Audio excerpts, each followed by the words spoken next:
Okay, hello everyone as you are rolling in. If you have been joining us for the first two sessions of SKOrum, I apologize that you're going to hear me introduce myself one more time. My name is Adam Sokol. I'm a content marketing lead here at Orum. We are very, very excited to have you all here. Little tiny bit of housekeeping. The chat is open for everyone. We would love to hear your questions as we go along. We would love to hear where you're coming from, where what your role is at your organization, and all of that good stuff. I will be in the chat communicating with everyone who is in there. Really, really excited to talk to you about what we are looking forward to as a roadmap to success for 2024. I have the easy part. I'm gonna hide my camera and be chatting with people off camera. So I'm gonna turn it over to Binil and Ting Ting. You guys can introduce yourselves, and it is all you two. Take it away. Hey, thanks, Adam. I'll go first. So I've been an engineer my whole life. I'm originally from India. So after moving to Silicon Valley, I spent about 10 years at a startup called App Dynamics. I had joined them very early as an early employee. So building and launching new products there got me working very closely with the sales team there. That excitement working with the sales team drew me to join Orum as a very early employee number 11. I'm passionate about building products in this space that removes chores from a sales rep's day and help them be more productive. Binil, it's funny to hear your introduction because even though neither of us are in the sales function, it sounds like both of us have a bit of a fascination with it. Hey, everybody, my name is Ting Ting. I lead the marketing team at Orum. And something, I don't know if Adam mentioned something you guys might know is that we're actually co-located. Adam, Binil, and I are actually co-located just for this week because we're at our company, we're at Orum's revenue kickoff. So that's why you see them in their respective rooms. But I've been a product marketer most of my career, growing with companies like DocuSign and Flexport. And throughout my career, I've worked super closely with sellers the entire time. And I think it's one of these skills that's really important, but also underappreciated. So having sat next to SDRs in the bullpen when I was at PMM, I always admired this is almost like athlete-like discipline and hustle that I saw from many of the SDRs I worked with. And so when the opportunity came to build an AI sales tech company and also build that brand for sellers with our founders, Jason and Karthik, back in 2021, long before the current AI revolution, that was something that I jumped on. So, the title of this session is 2024 Roadmap for Success. And we kind of know that 2023 was a year that's like no other. Many companies have shaken up their go-to-market teams, right? So we've heard from many customers and peers out there that there's been changes in leadership, shifts in go-to-market strategy, sometimes bigger changes like rifts or layoffs of sales and marketing teams. And I was just looking at a report by EPSTA, State of Sales 2024. They surveyed over 530 companies, I think. So some stats to jump out at me. Win rates are down 18%, deal values are down 21%, and 69% of reps missed their quota. So those are pretty scary numbers. So, I think a conversation around success is pretty timely. Based on the conversations I've had, the priorities that I keep hearing that are top of mind for leaders are, one, finding opportunities for efficiencies in their revenue pipeline, whether it's coming from, like the people, or the processes, or the technology they're using. Number two, consolidating their rev tech stack. And three, understanding the impacts of AI on their teams. So, Binil, what is top of mind for you as you think about success in 2024? So compliance. So Compliance. hear me out, okay? So we have surveyed over 1,000 organizations, and the phone was the top outbound tool for every single one of those industries we surveyed. So we know the phone is very effective. Mm-hmm. but it's a very old technology. It was invented in 1876. And there's a pretty decent chance that, early on, somebody picked up the phone and was like, wait, how do you get my number? So yeah, so all these having conversations with someone is the best way to sell. We know that. The phone has been literally doing it for a century and a half, and it's like the best way to do it. So like using the phone is like direct and simple. Like the compliance around it, the regulation around it is not simple at all. It's a very regulated area. Even the first bit of regulation came in 1910, the Mann-Elkins Act, and has been revamped multiple times over the past 100 years or so. So yeah, it's a very regulated area. That's why compliance is top of mind for me. Yeah. It's interesting because we forget that at one point in time, the telephone, just the invention of the telephone, was a technology that was introduced to people as well.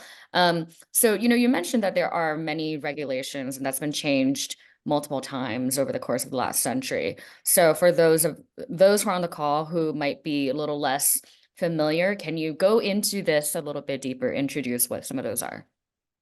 Okay, I'll try. So the major regulations around the phone are TCPA, STIR/SHAKE, and each state has their own wiretapping laws. So those are like the things to watch out for. So I'm not a lawyer, and this should not be considered legal advice. But when I talk to sales leaders in the industry, the concerns I hear are, one, the number from which you're dialing. Are they grade A numbers, the phone numbers? Do you have exclusive access to those numbers? Can prospect call back on those numbers and reach somebody in your organization? And the second one is consent. This is a big one. Do you have a legitimate business purpose to call these people? Are you respecting the national and local, do not call registry? So that's the thing. The third one is call recordings, wiretapping. Most sales teams would want to record the calls. This is for auditing, training purposes. But there's plenty of regulation around when you can record, based on like where the prospect is, where you are, so on and so forth. Another one that's usually forgotten is call monitoring.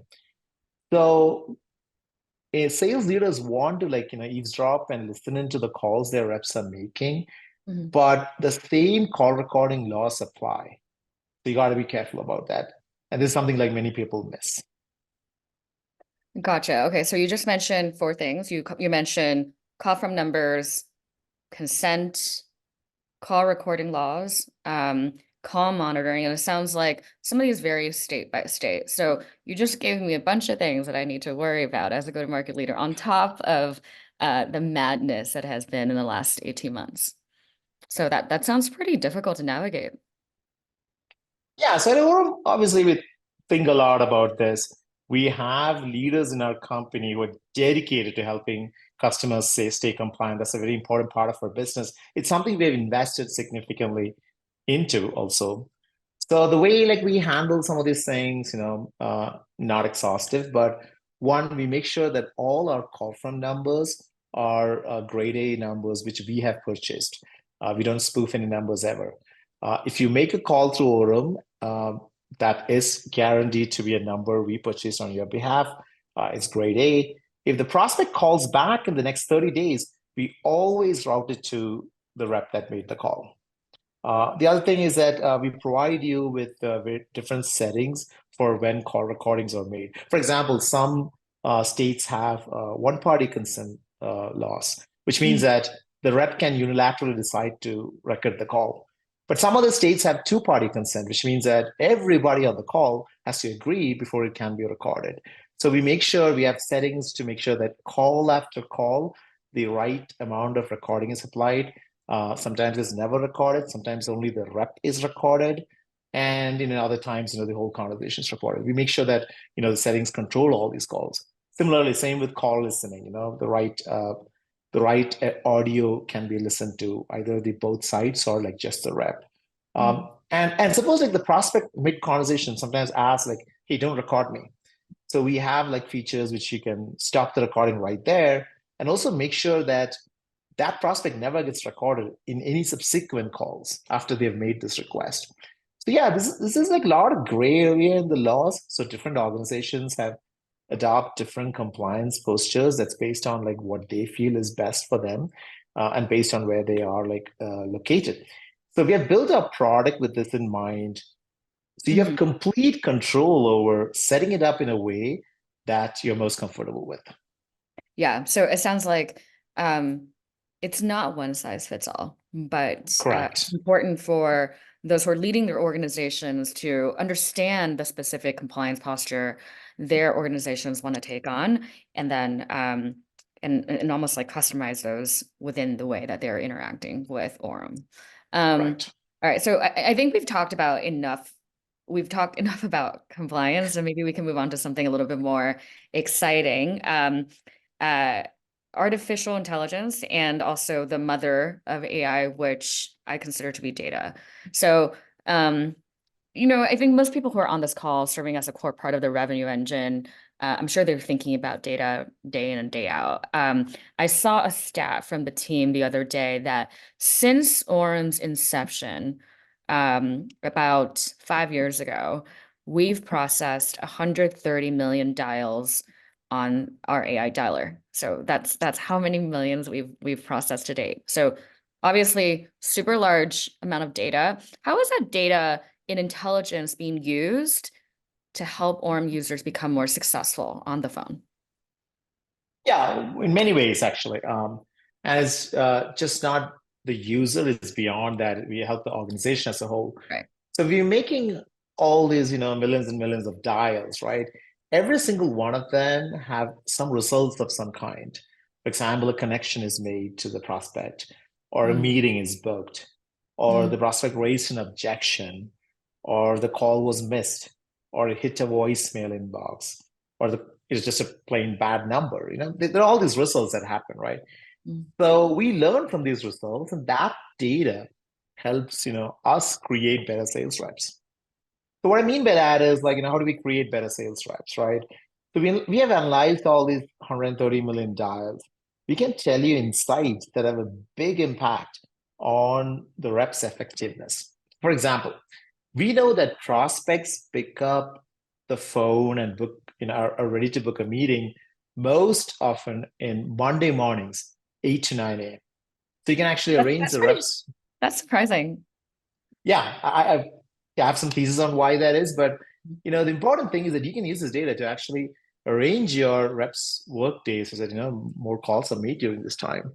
We also Mm, know that last year the top objection was this isn't a priority right now.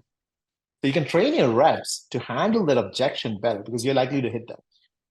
We also know that reps have a 25% more chance to book a meeting on a callback. A callback means you call them, you miss that call, the prospect calls you back. There's 25% more likelihood to book a meeting on such a call. So you can ask your rep and train them such that they prioritize these callbacks, over other like cold outbound. Another example is like, we know that if you miss a prospect and leave a voicemail, there's a 25% likelihood of you connecting to them in a future call. So you mm, can set up a workflow, as I said, the reps are trained to leave voicemails. So there are like different ways we actually like mm. help the reps. For example, another one is like we released a feature called Hot Numbers back in October. And the last 4 months of working with our customers and seeing the data, this feature is leading to an average connect rate of 20 to 30%. Very much is four Yeah. times higher than the typical what we see. I think you might remember this, right, Ting Ting? Last week, one of our AEs booked 12 meetings in a 1 hour call block, right? The way she went about doing it was by strategically creating a list with just these hot numbers and just calling it down. That's what she did. So So that's pretty incredible, right? I mean, I think as someone who also has goals and objectives of building pipeline for Orum, I think something that you often think about is that am I doing things the right way? Like, are there universally, inherently, objectively better ways of doing things or better using my resources? And with the 130 million dials in Orum, we're not only able to tell you what works, but we can build the things that definitely work better into the workflow and into the product so that they are Precisely. to be universally enjoyed by our users. Correct. And Orum was built by salespeople for salespeople. We have plenty of people in the company who were previously SDRs or AEs. We have decades upon decades of cumulative experience in the sales field. We understand sales in a very deep level. Our CEO was a sales leader himself. He founded the company to solve a pain point he personally had at his job. So we use exciting AI technology to solve problems for salespeople. But as a company, our mojo is that we're not about exploring or showcasing novel technology for the sake of it. That's not a thing for a product person to say, but that's like our real goal is to empower salespeople everywhere using technology. Everything we've built is based on a deep understanding of the pain points of salespeople. That makes a lot of sense.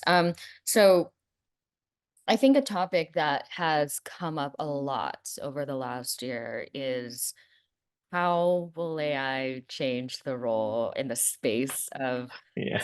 sales development? I think for some it's super exciting. There are tools like Orum that's making SDRs almost superhumans, and there are other tools like Reggie or Lavender that's assisting with AI email writing. I've heard of SDRs really liking tools like this, and there are obviously efficiencies that come with that, both at a personal level and also an organizational level. Um, and on the other hand, there are many folks who are pretty anxious about these changes as well. So, how is this going to impact jobs? How is this going to Yeah. impact the balance of like sales and marketing within companies? Um, and I think a demographic that a lot of people are specifically worried about are fresh grads, because many of them haven't had the benefit of being like fully in the workforce and learning from their environment or having fully immersed themselves in a specific skill. So, what's your take on that? So I believe AI will not replace SDR. AI will make them more Mm, effective. So AI will channel the rep's time and energy into the uniquely human things, like having conversations that understand the prospect's pain point from their words, and positioning the product, your solution you're selling, how to help that pain point. So that's a very unique thing. No AI can do that. But what AI will do is to cut away all the mundane chores the rep has to do before they get to that point. So they have to fill this form and click this button or that button. AI will take away all of that. And the AI is only good as the data that feeds into it. All of the AI algorithms are published in scientific journals. It's all out in the open. And AI companies compete with each other on the data that is used to train the algorithms. So, for example, what they worry about, how big is the data set? The bigger is better, how accurate it is. This is why many AI companies use real humans to label the data during the training phase. How relevant it is. For example, in some domains like healthcare, some companies have a disproportionate advantage by sitting on a treasure trove of data which only they have. So that makes a big difference in the result. And then how recent is the data? For example, if you're training off of like a public, internet search, when was the last time you crawled the internet? That makes a lot of difference. So the data is all important for AI. It makes all the difference between how well an AI product works. And you can make an AI, but the data is what makes it it determines how well it works. So for us, actually, as we, host more and more of these conversations, our data is continuously getting bigger and better. So our detector identifies humans faster and connect the rep as it gets more data. We detect and navigate more dial trees as we come across them. We get more accurate in the call summaries we make. We detect and classify the objections better, like more nuanced objections. mm. Yeah, so that's kind of like, the power of AI and data, really. So thinking let me take you to another topic, switching to another topic. I know that a key role in the sales development process is that of the SDR manager. In our past conversations, I've heard you mention how you find the role to be really challenging one, right? Yeah, I've never been in the role myself. I've never been an SDR manager myself. And at Orum, the SDR team rolls up into sales. But I do have a lot of empathy for the SDR managers in any organization. So, these are roles that usually have the largest span of control at the Mm, company, 6 to 10 people, and many of whom are newest to the workforce, right? So I see. that's just a really tough job. Besides hiring, I think things like training and coaching are probably the biggest aspects of the SDR management role.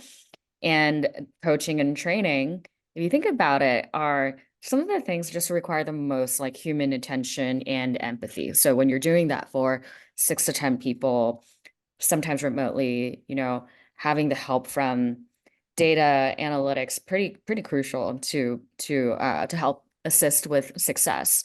Um, at Orum, there are analytics and dashboards that show managers what objections their reps are coming up on, how often, especially as markets evolve, these objections will evolve, right? And by the way, quick plug, that's something your marketing team really cares about, really, really wants to know. We want to know how markets are responding to your objections to the Correct. messaging that we're sharing, right? So anyway, back to some of the challenges of the manager role. Reps, we know, turn over a lot. I Mm, think in our report, the data that we got surveying 1,000 organizations is that the average SDR is only in their position for like 6 to 9 months. So it's also honestly a very expensive role to retrain. If you think about all the specific knowledge and industry knowledge, and internal strategies and processes that go into the training for any rep, right? So, and I get that, in the last year, you'll probably get more out of some of these AI tools that are out there. But the reality is the reps will need to, one, like really learn how to quickly grasp the tools, processes, and know-how, and then to understand the depth of a business pretty early in their career. And mm, most successful teams I have seen, they're doing 3 things with their technology. The first thing, help their teams get smarter, so adding more intelligence into their systems. mm, Second thing, helping them get faster, so automating tedious execution. I would put Orum in that category. And then the third is help them get better. So, and this is the part that requires the most like human interaction. And it sounds like, based on what you told me about what we just talked about, what data and AI can help teams do, Orm is also able to assist teams in this category. Um, so, a big part of like amplifying that training and that making coaching easier is also being able to do that asynchronously, no matter where your team is, and making technology to help bring teams together however possible, even if you're not able to do that in person, like we're doing this week. right, right. So when it comes to cold calling, right, what I've observed is that the best way to learn is Mm, to having conversations yourself with prospects. And so the next best way is to watch or listen into others having these conversations, right, with prospects. But the problem with the modern work environment, as you kind of like alluded there, is that many teams are remote. They're working in different time zones, particularly the SDR role. We have noticed is that, it's typically remote in mhm. different time zones. So at Orum, we address these problem in multiple fronts. We have a virtual sales floor that's designed to bring teams together so they can dial together, learn from each other, and get like real-time feedback from their peers and their manager. So the energy and the healthy competition you feel when you're making these dials together, that is back. Yeah. Even if you're dialing, from your home, you know, pajamas or whatnot. You know, what we have also observed is that the users on this sales floor, they kind of spend 1 to 2 hours a day on it, and spread in like 2 to 3 sessions. That's the time they were, previously dialing alone, isolated, right? So it kind of helps build that team culture and camaraderie. But we also notice that they are more effective. They have more than 10%, like 10 plus percentage better connected conversation rate, which means that once they get a connect, they are able to prolong the conversation 10% more than their peers who do not use a sales floor. That's So, and cool. also, yeah, SDR managers have also told me that this helps them. That's really, yeah. The other one we do is a call library where managers can create like a playlist. It's like a music playlist, except that instead of songs, these are call recordings, and you can curate it on a certain theme, right? A certain objection, or how to speak to a certain persona, how to pitch to a certain persona, those kind of themes. So when a new rep joins, there's a lot of turnover, as you said. So when a new rep joins, the manager can hand over these playlists and have them listen to those calls made by other reps. And that's part of the onboarding training for the new rep. As I mentioned, like our compliance settings make sure that all these recordings are obtained, with the highest compliance possible. And also we have like AI powered tools that will help the manager curate this list. We can pick out the objections. So you can actually find calls which are certain objections were navigated best by your sales team previously. So those are kind of a couple of features we have, to help the SDR managers build the team culture, and handle the problems they face with these rep turnover and other points you made. But I still believe that more needs to be done. SDR managers need more Yeah. help building their teams, and also especially like they are as the senior leadership of the company look up to these SDR managers to produce like outstanding results, right? Especially in these difficult times. So I overall believe that this is not a solved problem. We're still working on this, identifying opportunities where we can help.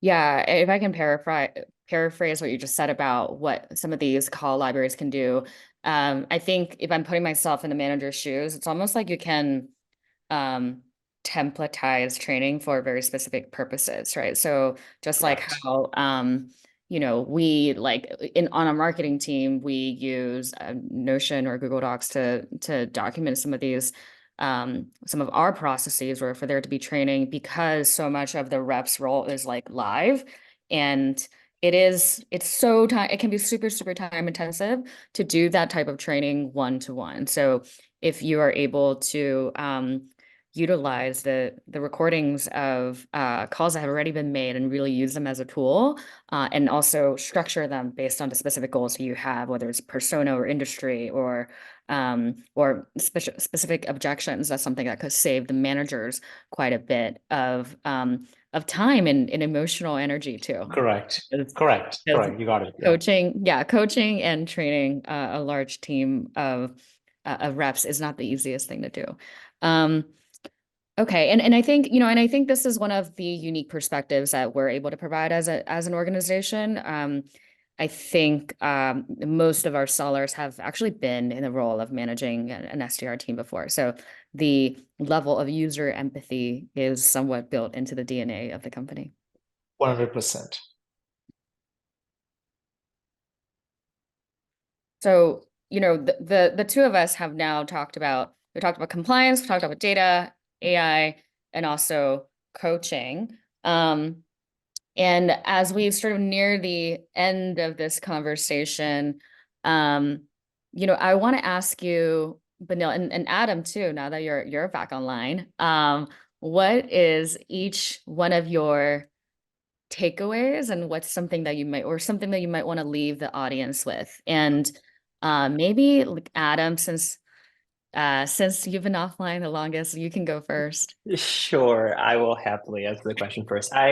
This is actually something Ting Ting and I have been talking about. I've worked at Orum since November of 2022, and we were laughing this morning because about a month after that was when ChatGPT came around, and we happened to be in person together at an event. And we were looking at it. It was like right when everything was blowing up. And I jokingly said to Ting Ting, who, full disclosure to everyone on here, she is my boss. I was like, I do our content. I'm not gonna get fired, right? And we started laughing, and like we started, playing with ChatGPT. And it's interesting to me how quickly things change. That was a little over a year ago, and now there are so many different tools, so many different AI powered things that you can take advantage of from a sales, from a marketing and situation.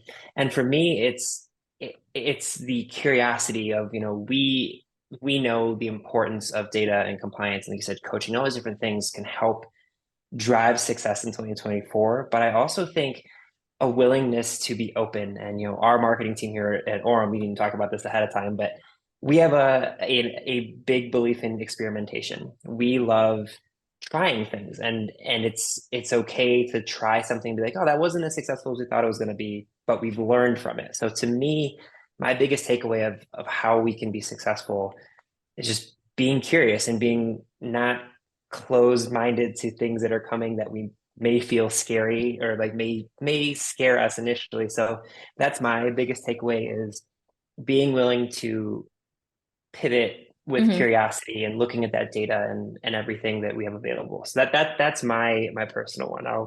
I know that was a little bit of a rant, but I haven't gotten to talk for 30 minutes, and that's tough for me. Thank you, Adam. Thanks, Adam. Binil, So you want to for go me, next? so for me, takeaway is like, it's much more simple. I believe like the phone works for pipeline generation.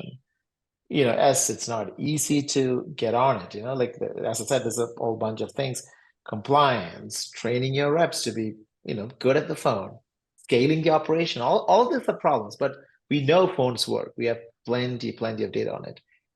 And modern tools can solve for these problems, these pain points. So, if you're already not doing it, you should give it a try. Yeah, that's my general takeaway. Ting Ting, but before I ask you about your biggest takeaway, we got a really interesting question here, and it's Yeah. something I feel like our team has kind of been discussing a little bit the last couple of days. The question is for people who can't see, it's in the Q&A. It's from Jack, and it's for Ting Ting. Do you believe marketing should be creating sequences and cadences and call scripts for SDRs to focus on, or do you think that responsibility should be on the manager? So I'm curious your thoughts as the leader of the marketing role here. So this is not a cop-out answer, I promise. It's not. But it depends on where that skill set is stronger. What I have experienced with marketing versus SDR teams is marketing teams tend to know the market pretty well. They should know the product well. They should have the super clean, pitch of what your product does, or like what the pain point of specific personas are.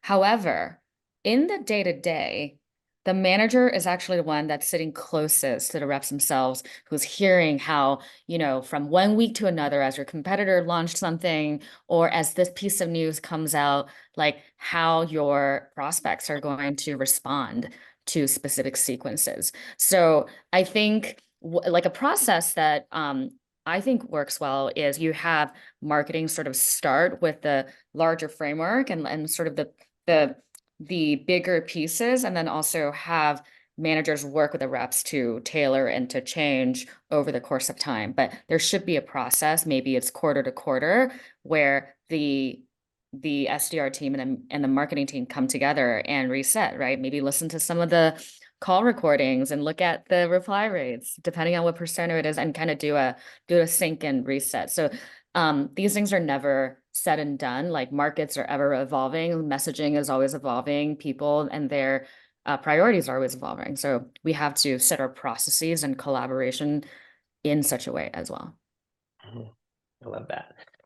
I have one more question for both of you, and we have, for everyone who's joined us today, we have one more session at the top of the hour with our founder and CEO Jason Dorfman and Kevin Dorsey, all about what you can expect for like kind of the future of the sales landscape for 2024 and beyond.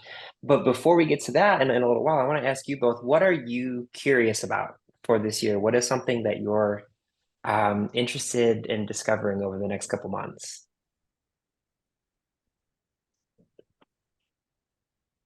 Can I go first this time?